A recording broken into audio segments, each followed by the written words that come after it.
पूंज live news में मैं शिव कुमार सिंह आप लोग का स्वागत करता हूँ। साथियों, आज हेल्थ स्पेशल में हम लोग डॉक्टर सराफ जी के यहाँ बैठे हैं और डॉक्टर साहब से आज हम जानकारी लेने आए हैं। डॉक्टर साहब के बारे में थोड़ा पहले मैं बताऊंगा। सर को करीब करीब 42 साल हो गए हैं भिलाई में आए हुए से, और करीब सर 6 साल सरकारी नौकरी करे हैं। उसके अलावा सर ने कुछ किताबें लिखी हैं, डायबिटीज़, उसके समाधान, उसके अलावा हृदय की धड़कन, इस तरह की कुछ किताबें लिखी हैं। तो आज जो सर का जो स्ट्रगल है उसके बारे में आज थोड़ा हम लोग जानने आए हैं। साथ के साथ डायबिटीज़ के बारे में थोड़ा जानेंगे। आप लोग बताएंगे कि डायबिटीज़ क्यों होता है, उसका समाधान क्या है। उस सिलसिले में सर से हम लोग बात करने आए हैं। सर, आपका गूंज लाइव न्यूज़ में बहुत बहुत स्वागत है जी। सर, सबसे पहले मैं शुरुआत से शुरू करना चाहूँगा।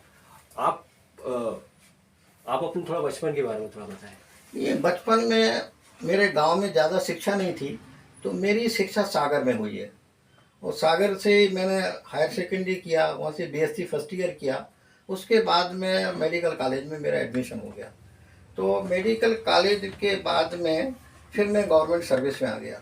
गवर्नमेंट सर्विस में 4 साल नौकरी करने के बाद में मुझे ऐसा लगा कि मुझे अब आगे पढ़ाई करना चाहिए, तो मैं एनेस्थीसिया में एमडी किया। उसके बाद में मैं नाइजीरिया लेगोस हॉस्पिटल में, वहाँ के हॉस्पिटल में चला गया और वहाँ मैंने 2 साल नौकरी की। और वहाँ से मैं लौट के आया तो यहाँ 2 साल तक मैंने करीब करीब एनेस्थीसिया की प्रैक्टिस की। और बाद में मेरा काम इतना ज़्यादा बढ़ गया, मेरा खुद का क्लिनिक खोलने के बाद, कि मैं फिर जनरल प्रैक्टिस करने लगा। जनरल प्रैक्टिस करते करते मुझे इतना ज़्यादा हार्ट के और बीपी के मरीज और ज़्यादा वेट वाले मरीज मिलने लगे, मानसिक टेंशन वाले मरीज मिलने लगे। तो मुझे ऐसा लगा कि क्यों ना इसके समाधान के लिए मरीजों को कुछ समझाया जाए। तो मैं सब मरीजों को 10-10, 15-15 मिनट समझाता था कि पैदल घूमना चाहिए, शराब नहीं पीना चाहिए, खाना कम खाना चाहिए, सुबह घूमना चाहिए, नाश्ता ऐसा करना चाहिए, खाना ऐसा खाना चाहिए, रात को कम खाना चाहिए, वजन घटाना चाहिए, घी तेल कम खाना चाहिए। तो वो कुछ हमारे दोस्त थे, वो अक्सर यहाँ बैठा करते थे। वो जो चीज़ मैं बोलता था वो लिखते चले जाते थे, और लिखने के बाद में वो देखते थे कि मैं हर मरीज के साथ में 15-15 मिनट मैं उनको समझाता हूँ। तो मेरे दोस्त लोग बोले, यार ये तुम 15-15 मिनट समझाते तो इसको एक पेपर में लिख के इनको क्यों नहीं दे देते। तो वो बड़े हमारे अच्छे दोस्त थे, विजय अग्रवाल, एलआईसी में डिविजनल मैनेजर थे। तो वो एलआईसी में ऑफिस में काम करते थे। और उन्होंने क्या किया, वो मेरा जो कहा हुआ था उसकी फ़ोटोकॉपी करा के लाए और 20 मरीजों को उन्होंने दे दी। और दोबारा उन मरीजों से पूछे कि जो डॉक्टर साहब आपको समझाते हैं आप पूरा समझ में आ जाता है? हाँ, पूरा समझाते हैं, पूरा समझ में आ जाता है। तो फिर हमारे ऐसा विचार आया कि जो चीज़ मैं लोगों को बताता हूँ, क्यों ना इसको एक क्रमबद्ध तरीके से लिखा जाए।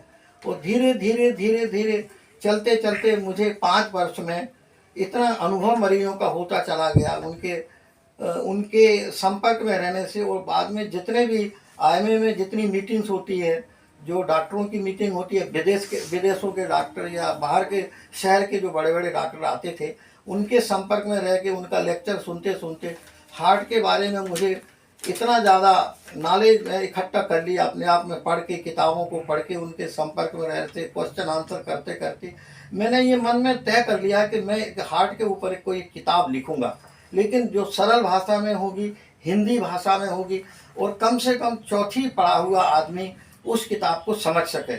फिर मैंने ये सोचा कि सरल हिंदी के अलावा लोग, उस समय क्या था, किताब पढ़ने का बड़ा शौक़ था और ये मोबाइल का इतना ज़्यादा वो नहीं था, लोग उतना जागरूक नहीं थे।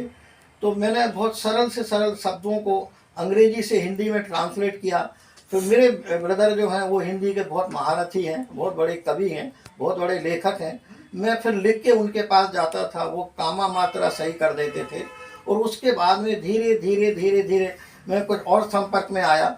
फिर लोगों ने मुझे बताया कि इस किताब को इस तरह से डिज़ाइन किया जाता है, इस तरह से टाइपिंग करवाते हैं। फिर धीरे धीरे धीरे एक पूरी किताब जो है डिज़ाइन होने के बाद में वो एक पूरी किताब बनी। फिर मैं उस किताब को मैंने 3 अपने बड़े बड़े एमडी डॉक्टरों को दिया। उसके 3 फोल्डर बनाए कि भाई ये मैंने इस किताब को लिखा है और आप इन किताबों के फोल्डरों को देख लीजिए, अगर कोई गलती हो तो आप मुझे बता दीजिए। तो उन्होंने तीनों ने बोला नहीं ये किताब बहुत अच्छी है, सरल भाषा में है, इसका ट्रीटमेंट पार्ट कुछ नहीं है, प्रिलिमिनरी चीज़ें ही उसमें लिखी हुई हैं। घूमना चाहिए, खाना कैसा खाना चाहिए, सुबह का कितने बजे सो के उठना चाहिए, कितनी कैलोरी होना चाहिए, 4 समोसे खाते हैं तो कितनी कैलोरी जाती है आपके शरीर में, आपकी शरीर की रिक्वायरमेंट कितनी है, तो पूरे डिटेल्स में। और एक समोसा में कितनी कैलोरी, एक पराठे में कितनी कैलोरी, दाल में, वो पूरे डिस्क्रिप्शन बना बना के लोगों को मैंने बताया कि देखो ये सब इस हिसाब से अगर अपना खाना पीना, तेल कैलोरी इतनी होना चाहिए शरीर में, प्रोटीन में इतनी कैलोरी होती है, शुगर में, कार्बोहाइड्रेट में इतनी कैलोरी होती है, फैट में इतनी कैलोरी होती है, और टोटल कैलोरी आपको इतना ही खाना है। आपका वजन हाइट के हिसाब से आपका वजन 20 किलो ज़्यादा है, किसी का 10 किलो ज़्यादा, किसी को 15 किलो ज़्यादा है। लेडीज़ का हीमोग्लोबिन देखते थे तो बहुत कम है, उनको भी बताते थे कि देखिए आगे चल के आपको ये अभी बीपी हो रहा है, आगे चल के आपको शुगर की बीमारी हो जाएगी। कि जिन मरीजों का बीपी ज़्यादा है 80% से 90% लोगों को डायबिटीज़ हो ही जाती है, फिर हार्ट डिजीज़ होगी, हार्ट डिजीज़ के अलावा और दूसरी बीमारियाँ भी डायबिटीज़ से कंसर्न सब बीमारियाँ होती चली जाएंगी। तो इस तरह से मैंने ये हर मरीज के समझाने की कोशिश की, और ये अपने मरीजों को एक एक किताब मैंने देना शुरू किया। तो मरीज बड़े प्रसन्न होते थे, उन किताबों को वो ले जाते थे और वो अपने आप पढ़ते रहते थे। और अब कभी कभी कोई 50 किताबें लेके गया, कोई 20 किताबें ले गया, और अपने दोस्तों में अपनी किताबें मैंने बांट दी, और उस किताब को रोटरी क्लब में बांट दिया, जन समुदाय में भी बांट दिया। और फिर कुछ लोग उन किताबों को 100 किताबें प्रिंट करा के ले गए, और वो अपने अपने दोस्तों में वो लोग बंटवाते चले गए। इस तरह से जब मेरी पहली किताब इतनी ज़्यादा लोगों ने पसंद की, और मेरे बाद फिर 1 साल का मेरे को गैप लगा, कि फिर मैं मन में सोचने लगा कि अब इतनी ज़्यादा ये किताब पसंद की गई है, इसका मतलब हुआ कि लोगों को फ़ायदा हो रहा होगा, तब तो लोग मांग मांग के किताब ले जाते।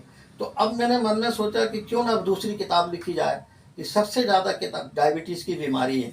तो फिर मैंने डायबिटीज़ की किताबें पढ़ना शुरू किया, सेमिनार में। मेरे पढ़ने की मेरी बहुत ज़्यादा शुरू से एक आदत रही है, और मैं हर किताब को बड़े शौक़ से पढ़ता हूँ। जितने भी डॉक्टरों की मीटिंग होती है, करीब करीब मैं 90 मीटिंग में जाता हूँ, और बाहर भी जितने सेमिनार होते हैं उन सेमिनार में भी जाता हूँ। रायपुर जाता हूँ, बिलासपुर जाता हूँ, जहाँ भी मुझे शिक्षा ग्रहण करने का मौका मिलता है, तो मैं हमेशा शिक्षा ग्रहण करने की मेरी आदत रही।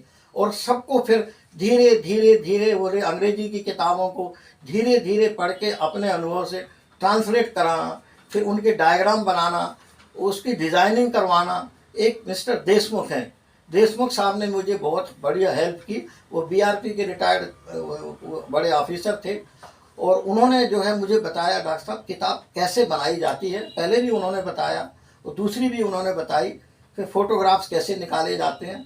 इस तरह से धीरे धीरे धीरे जब डायबिटीज़ के बारे में भी मुझे करीब 5 साल, एक पहली वाली किताब को बनाने में 5 वर्ष लगे, हृदय की धड़कन, और दूसरी वाली, पहली वाली किताब का विमोचन जो गौरी शंकर जी अग्रवाल ने किया था, वो बहुत ज़बरदस्त विमोचन आज़ाद हायर सेकेंडरी स्कूल में किया गया था, और उसमें करीब 1000 लोगों ने भाग लिया था। एक हमारे दोस्त हैं मिस्टर MC जैन, उन्होंने अपने पिता की स्मृति में 1000 किताबें छपवाई थी, और बाकी किताबें मैंने छपवाई, और फिर हम लोगों ने बांटना शुरू कर दिया। और दूसरी वाली जो मेरी किताब है हृदय की, दूसरी वाली डायबिटीज़ की किताब, वही 5 साल तक मैंने बहुत अध्ययन किया, पेशेंट के स्टेटस इकट्ठे किए, और मुझे लगा कि अब ये समय आ गया है कि मैं डायबिटीज़ की किताब लिखूं। और धीरे धीरे 5 साल में वो डायबिटीज़ की किताब तैयार हो गई, हिंदी में तैयार हुई, डायग्राम के द्वारा तैयार हुई, अलग अलग उसमें स्टैटिक्स बने हुए हैं। मैंने पूरी तरह से ये कोशिश की कि एक अच्छी से अच्छी किताब बने, और लोगों को उसके खाने पीने के बारे में, बीमारी क्यों होती है, कब होती है, कैसे होती है, क्या वजह से होती है बीमारी, ये एक एक करके मैंने एक एक कारण बताया। सबसे बड़ा जो कारण है कि जिनके माता पिता को डायबिटीज़ हो, उनको 80% लोगों को डायबिटीज़ होने की संभावना रहती है। जिनका वजन बहुत ज़्यादा रहता है, उनको डायबिटीज़ की संभावना रहती है। जो लोग पूरे टाइम खाने पीने, शराब पीना आदि का बहुत ज़्यादा वो रहते हैं, आदी रहते हैं, उनमें डायबिटीज़ होती। जो लोग पैदल चलना बंद कर दिए हैं, करीब करीब पान खाने भी मोटरसाइकिल पे या कार में जाते हैं, वो एक बहुत बड़ा डायबिटीज़ कारण। सामाजिक जो व्यवहार में जो परिवर्तन हुआ है, बड़ी बड़ी पार्टियाँ होती हैं, 20-20, 25-25 प्रकार की मिठाइयाँ रहती हैं, ज़बरदस्त खान पीन, लोगों को वो आगे पीछे कोई ध्यान रखते नहीं, और डट के खाना खाते हैं। फिर सामाजिक परिवर्तन, बच्चे के जन्मदिन मनाते हैं, सामाजिक व्यवहार इतना ज़्यादा हो गया है। और फिर समय खाने का नहीं है, क्या खाते हैं, कब खाते हैं, कितना खाते हैं, किसी को मालूम नहीं। टीवी देखते देखते खाना खा रहे हैं, कुछ मालूम नहीं है कितना खा गए, कम खा गए, ज़्यादा खा रहा, उसमें सलाद है कि नहीं है, प्रोटीन है कि दाल है कि नहीं, कुछ मालूम नहीं है। और ये फास्ट फूड ने तो भगवान का बेड़ा ही घर कर दिया।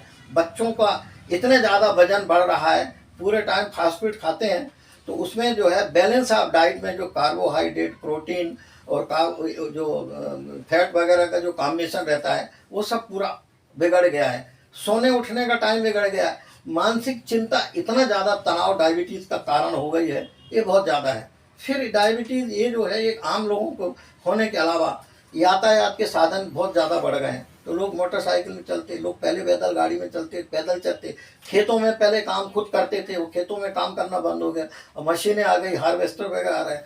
तो पूरी तरह से जो जिस तरह से लोगों को व्यायाम करना चाहिए, व्यायाम करना बहुत कम लोग व्यायाम करते हैं। अब तो 8 बजे सो के उठते हैं, मोटर बैठते हैं, कार में चले जाते हैं, एसी कमरों में बैठते हैं, लिफ्ट लग गई है तो सीढ़ी पे चढ़ने का कोई काम खत्म नहीं हो गया। तो सब तरह से जो सामाजिक जो एक बदलाव पूरे जीवन में आया है वो उसका बहुत बड़ा कारण है। फिर आदमी की उम्र भी बढ़ गई है, ट्रीटमेंट पार्ट भी बढ़ गया है, तो वो भी एक एजिंग फैक्टर्स में बीमारियों का समावेश ज़्यादा हो गया। सबसे ज़्यादा जो इम्पोर्टेंट है खान पीन और व्यायाम, जो लोगों ने करीब करीब कम कर दिया।